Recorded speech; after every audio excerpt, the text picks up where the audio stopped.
17 Agustus tahun 1945, di sebuah rumah sederhana di Jalan Pegangsaan Timur 56, Jakarta, sejarah sedang menunggu untuk dituliskan. Seorang pria berdiri tegap, wajahnya tenang, namun sorot matanya menyimpan tekad besar. Dialah Soekarno, yang pagi itu, bersama Muhammad Hatta, memproklamasikan kemerdekaan Indonesia atas nama bangsa Indonesia. Kalimat singkat itu mengubah nasib jutaan rakyat, namun perjalanan menuju momen tersebut dimulai jauh sebelumnya. Soekarno lahir pada 6 Juni tahun 1901 di Surabaya dengan nama Kusno Sosrodihardjo. Ayahnya seorang guru Jawa, ibunya perempuan Bali yang religius dan kuat sejak kecil. Ia telah menunjukkan kecerdasan dan rasa percaya diri yang menonjol. Ia menempuh pendidikan di HBS Surabaya, sekolah elit pada masa kolonial. Di kota inilah benih nasionalisme mulai tumbuh dalam dirinya. Soekarno melanjutkan pendidikan teknik di Bandung, di Technische Hogeschool, yang kini dikenal sebagai Institut Teknologi Bandung. Namun Bandung bukan sekadar tempat belajar teknik. Di kota ini, ia berkenalan dengan pemikiran pergerakan nasional. Ia banyak membaca, berdiskusi, dan mulai menyadari bahwa Indonesia harus berdiri di atas kakinya sendiri. Tahun-tahun 1927, Soekarno mendirikan Partai Nasional Indonesia. Tujuannya jelas, Indonesia merdeka. Pidato-pidatonya berapi-api, membakar semangat rakyat. Namun keberaniannya membuat pemerintah kolonial Belanda menangkapnya. Pada tahun 1929, di pengadilan, ia menyampaikan pembelaan legendaris berjudul Indonesia Menggugat. Namanya semakin dikenal sebagai simbol perlawanan. Soekarno diasingkan ke ND, lalu Bengkulu, di tempat terpencil sekalipun.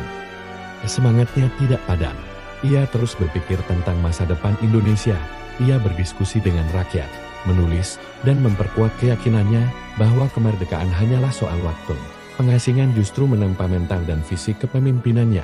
Tahun-tahun 1942, Jepang mengalahkan Belanda dan menduduki Indonesia. Soekarno melihat peluang dalam situasi ini. Ia bekerja sama secara taktis dengan Jepang untuk mempersiapkan kemerdekaan. Langkahnya kontroversial, tetapi strategis baginya. Yang terpenting adalah satu, Indonesia merdeka. 1 Juni tahun 1945, dalam sidang BPUPKI, Soekarno menyampaikan pidato monumental tentang dasar negara. Ia memperkenalkan 5 prinsip yang dinamainya Pancasila. Pidato itu menjadi fondasi ideologi bangsa Indonesia hingga hari ini. Visinya melampaui zamannya, tentang persatuan, kemanusiaan, demokrasi, keadilan sosial, dan ketuhanan. Agustus tahun 1945, Jepang menyerah kepada sekutu. Golongan muda mendesak Soekarno segera memproklamasikan kemerdekaan setelah peristiwa Rengas Dengklok dan perundingan panjang. Lahirnya pada 17 Agustus tahun 1945, teks proklamasi dibacakan. Indonesia lahir sebagai bangsa merdeka. Soekarno resmi menjadi presiden pertama Republik Indonesia. Sebagai presiden, Soekarno menghadapi agresi militer Belanda, konflik politik dalam negeri, dan tantangan ekonomi berat. Tahun-tahun 1955, Indonesia menjadi tuan rumah Konferensi Asia Afrika di Bandung. Mempertemukan negara-negara baru merdeka untuk melawan kolonialisme, Indonesia tampil di panggung dunia.